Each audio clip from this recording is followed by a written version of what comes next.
Hello, यहीं से हम स्टार्ट करते हैं। यहाँ से हमने इसको छोड़ा था, यहाँ से हम इसके आगे बढ़ेंगे। Venus is considered as Earth twins because its size and shape are very much similar to that of the Earth. That is also known as evening star because of so much, यहाँ पे twinkling नहीं shining आएगा। Okay, यानी कि जो शुक्र है उसको पृथ्वी का जुड़वा ग्रह कहा जाता है। और क्यों कहा जाता है? क्योंकि जो इसका शेप एंड साइज़ है वो पृथ्वी के आकार के सेम ही सिमिलर है, बहुत ज़्यादा मिलता जुलता है।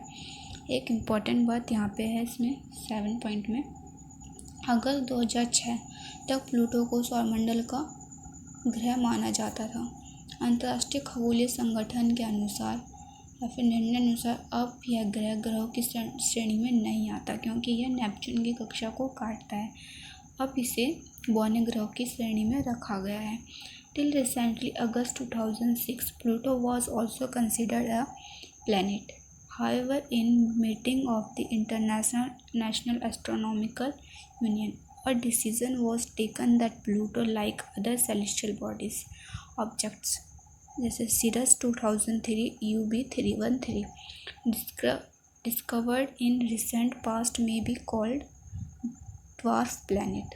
यानी कि अब इसको प्लूटो जो है सौरमंडल का ग्रह नहीं माना जाता।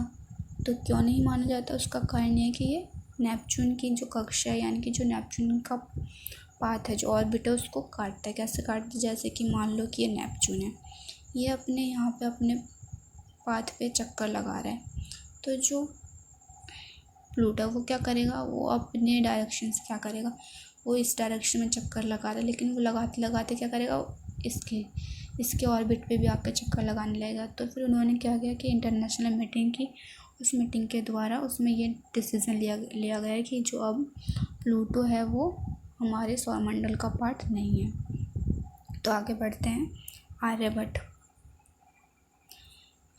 प्राचीन भारत के एक प्रसिद्ध खगोलीय शास्त्री थे। उन्होंने कहा कि परावर्तित सूर्य के प्रकाश के कारण चंद्रमा चमकते हैं। यानी कि जो Aryabhata was famous astronomer of the ancient India. He said that moon and planet shine due to reflect sunlight. यानी कि जो प्लैनेट्स हैं, मून एंड प्लैनेट्स है, वो किसकी लाइट से चमकते हैं? सनलाइट की, जो ड्यू टू रिफ्लेक्टेड सनलाइट, जो सन की सनलाइट निकलती है, रिफ्लेक्ट होते हैं परावर्तित सूर्य के प्रकाश के चंद्रमा के कारण ही चमकते हैं। बृहस्पति, शनि और यूरेनस के चारों ओर छल्ले हैं या फिर एक स्पेशल बेल्ट बनी हुई है और असंख्य छोटे छोटे पिंडों से बना है। Jupiter, Saturn and Uranus have ring around them. These are belt of small debris भी इन्हें कहा जाता है। जैसे कि जो जुपिटर, सैटर्न एंड यूरेनस है, ये 3 ग्रह हैं और इनके आसपास ऐसे एक बेल्ट बनी हुई है और ये सिर्फ आपको यूरेनस में देखने को मिलती है, और लेकिन इन दोनों में भी होती है। जुपिटर एंड सैटर्न में होती है, बट वो आपको दिखती नहीं है। अब बात करते हैं पृथ्वी की, हमारी अर्थ की। सूर्य से दूरी के अनुसार यह तीसरा ग्रह है। ये आकार में यह सौरमंडल का 5वां बड़ा ग्रह है। The Earth is the third nearest planet to the Sun in size. It is the 5th largest planet. पृथ्वी का आकार पूरी तरह से गोल ना होकर ध्रुवों पर चपटा हुआ है। इसका स्वयं का अपना आकार है, इसे भूआभा कहा जाता है। जैसे कि एक ध्रुवों पर क्या है, पृथ्वी पूरी तरह से गोल नहीं है, जो इसके ध्रुव है, पोल है, ये पोल्स पे थोड़ी सी चपटी हुई है। ठीक है, और फिर क्या बोले, इसका स्वयं का अपना आकार है जिसे भूआभा कहा जाता है। It is slightly flatten flattened at the poles, that is why it is shape is described as geoid. इसीलिए इसको जियोइड कहा जाता है। Geoid means as an earth like shape, यानी कि अर्थ की तरह होते हैं लेकिन अर्थ लाइक शेप की तरह होते हैं। जीवन के अनुकूल परिस्थितियों के कारण ही पृथ्वी को सबसे अद्भुत ग्रह कहा जाता है। Condition favorable to support life as probably found only on the earth। अब भी इसको एक अद्भुत और अनुकूल ग्रह क्यों कहा जाता है, क्योंकि इस पे आपको ऑक्सीजन मिलेगा, सनलाइट मिलेगा, पानी मिलेगा, रहने के लिए हर प्रकार की कंडीशन आपको मिलेगी। इसलिए बाकी ग्रहों पर भी खोज की जा रही है, कहीं वहाँ पे भी तो कोई ऐसा ग्रह तो नहीं है जहाँ पे जीवन हो। जैसे कि मंगल पे अभी बहुत सारी खोज हो रही है, वो इसी कारण से हो रही है। पानी की अधिकता के कारण ही इसे नीला ग्रह कहा जाता है।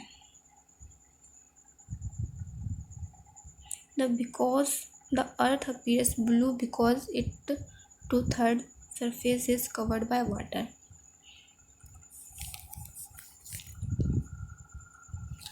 The earth appears blue because its 2/3 surface is covered by water. अंतरिक्ष देखने पर पृथ्वी नीले रंग की दिखाई देती है। It is therefore called a blue planet. अब जो हमारी पृथ्वी है उसका जो 2/3 पार्ट है वो वाटर से घिरा हुआ है, इसलिए इसको नीला ग्रह भी कहा जाता है।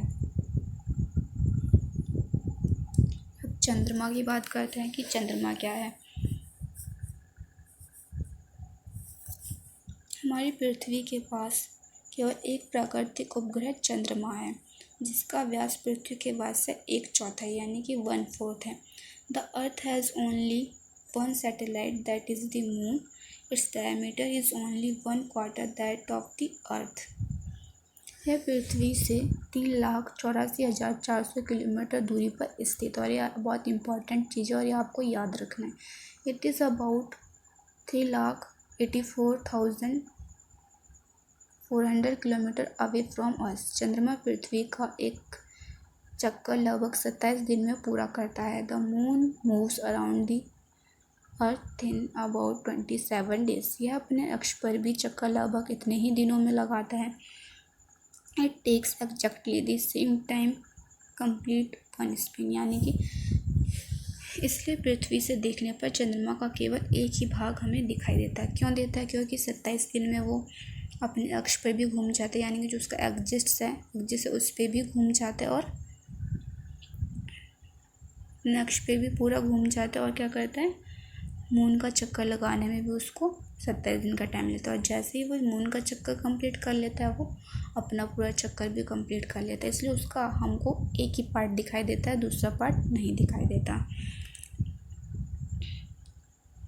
इसकी सतह पर पर्वत, मैदान एवं गड्ढे हैं जो चंद्रमा की सतह पर छाया बनाते हैं। पूर्णिमा के दिन चंद्रमा पर इसकी छाया को देखा जाता है। It has mountains, plains and depression. On its surface, these cast shadows on the moon surface. Look at full moon and observe these shadows.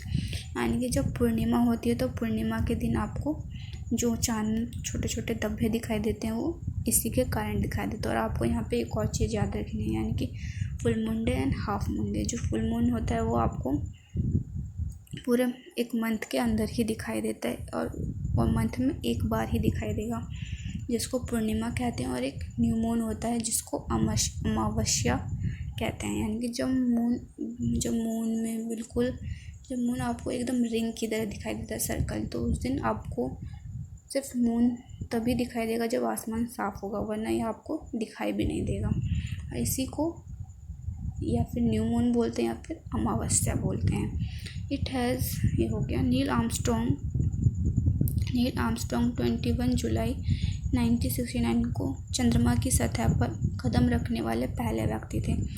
ये दुनिया के पहले व्यक्ति थे जिन्होंने सबसे पहले चंद्रमा पर पहला कदम रखा था। Neil Armstrong was the first man to step on the surface of the moon on 20 July 1969।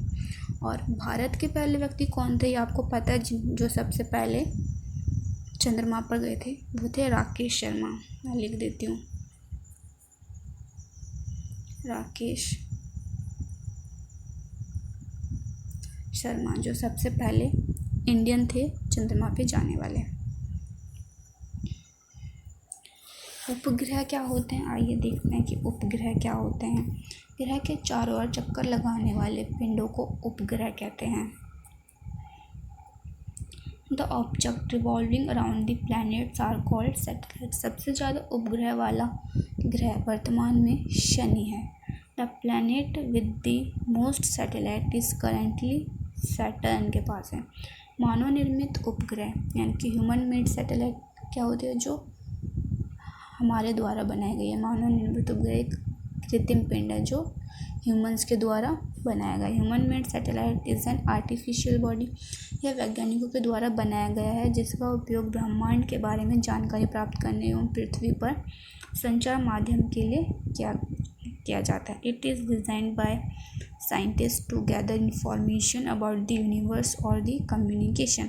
इसे रॉकेट के द्वारा अंतरिक्ष में भेजा जाता है एवं पृथ्वी की कक्षा में स्थापित कर दिया जाता है। जो यहाँ पे पृथ्वी वर्ड आया है ये वाली पृथ्वी के लिए नहीं आया। ये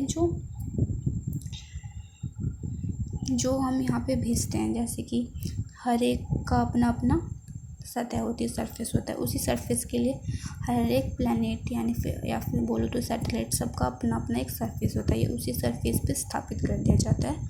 तो ये उसी सरफेस के लिए यहाँ पे पृथ्वी वर्ड यूज़ हुआ। It is carried by rocket and placed in the orbit around the Earth. Some of the Indian satellite in space are INS-80, IRS, Edusat etcetera. ये जो इंडियन सैटेलाइट हैं कुछ जो वहाँ पे भेजे गए हैं। क्षुद्र ग्रह क्या होते हैं? एस्ट्रॉइड्स। तारों ग्रह और उपग्रहों के अतिरिक्त असंख्य छोटे छोटे आकाशीय पिंड क्षुद्र ग्रह कहलाते हैं। Apart from the stars, planet and satellites, there are numerous tiny bodies which also move around the sun. यानी कि तारों ग्रह और उपग्रहों के अतिरिक्त असंख्य छोटे छोटे आकाशीय पिंड है जो क्षुद्र ग्रह कहलाते हैं, यानी कि एस्टेरॉइड्स कहलाते हैं। सौरमंडल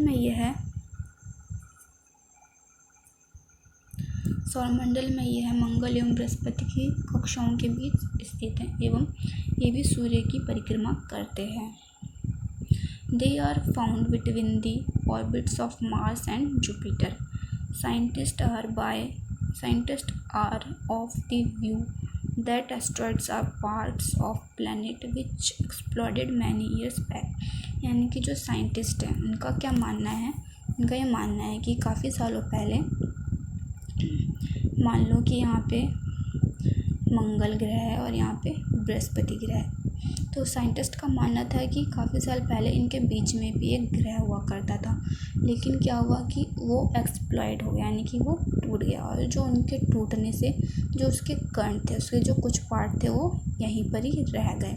तो अब क्या हुआ, तो वो भी इनके बीच में आ गए। अब जब ये अपना चक्कर लगाते हैं सूर्य का, तो उनके साथ साथ ये भी चक्कर लगाते हैं, उसी ऑर्बिट के बीच में रह गए। तो उनके साथ साथ ये भी चक्कर लगा रहे हैं किसका? सूर्य का। उल्कापिंड क्या होता है? मीटियोर्स क्या होते हैं? सूर्य के चारों ओर चक्कर लगाने वाले पत्थर के छोटे छोटे टुकड़ों को उल्कापिंड कहते हैं। The small pieces of rocks which move around the sun are called asteroid. कभी कभी ये अपने पथ से भटककर पृथ्वी के वायुमंडल में प्रवेश कर जाते हैं। कुछ वायुमंडल में ही घर्षण से समाप्त हो जाते हैं। जो आप बोलते हो ना कि तारा टूटा है, वो तारा नहीं टूटता। वो क्या होता है, जो छोटे छोटे ये पत्थर हैं वो टूटते हैं और घर्षण करते हैं, जो आपको नीचे गिरते हुए दिखाई देते हैं। जिसे आप बोलते हो कि ये टूटता हुआ तारा है, वो टूटता हुआ तारा नहीं होता। क्या होता है? मीटियोर्स होते हैं, जो छोटे छोटे पत्थर हैं। Sometimes meteors come near the earth and tend to drop upon it. During this process, due to friction with the air, they get heated up and burn. It causes all flash of light। किंतु कुछ पृथ्वी से टकराकर जयमंडल को भारी नुकसान पहुंचाते हैं एवं पृथ्वी की सतह पर गहरे गड्ढों का निर्माण करते हैं। Sometimes some meteor without being completely burnt fall on the earth and creates holes। यानी क्या होता है, समटाइम कभी कभी ऐसा होता है कुछ मीटियोर जो होते हैं वो बिना जले ही पूरे नहीं जलते, और पूरे ना जलने के कारण क्या होता है, वो पृथ्वी पे गिरते हैं, जिससे क्या होता है बहुत सारे होल्स, गड्ढे बन जाते हैं पृथ्वी की सतह पर। ब्रह्मांड क्या होता है? All existing matter and space consider as a whole the cosmos। Next आकाश गंगा यानी कि गैलेक्सी क्या होता है। गैलेक्सी क्या होता है?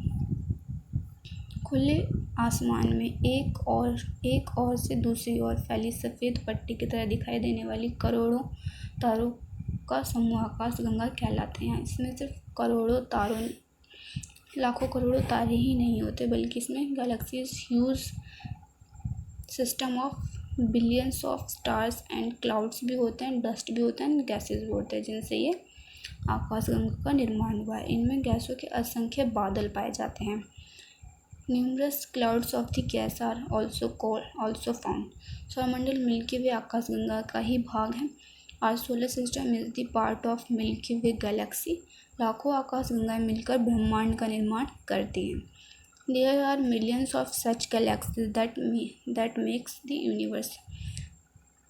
इन सभी के द्वारा एक ब्रह्मांड का निर्माण होता है। ये सभी आकाशगंगा एक दूसरे से दूर जा रही है, यानी कि ये लगातार एक दूसरे से, जो लाखों करोड़ों जो ये आकाशगंगा है वो लगातार एक दूसरे से दूर जा रही है, कॉन्स्टेंटली दूर जाती जा रही है।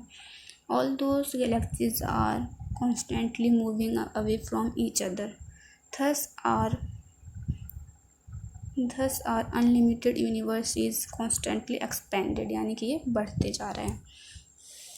ओके, तो ये पार्ट होता है समाप्त और ये लेसन भी होता है समाप्त। और आज इससे आपको कोई भी इंफॉर्मेशन मिली हो तो आप इस चैनल को सब्सक्राइब ज़रूर कीजिएगा। Okay, bye, take care.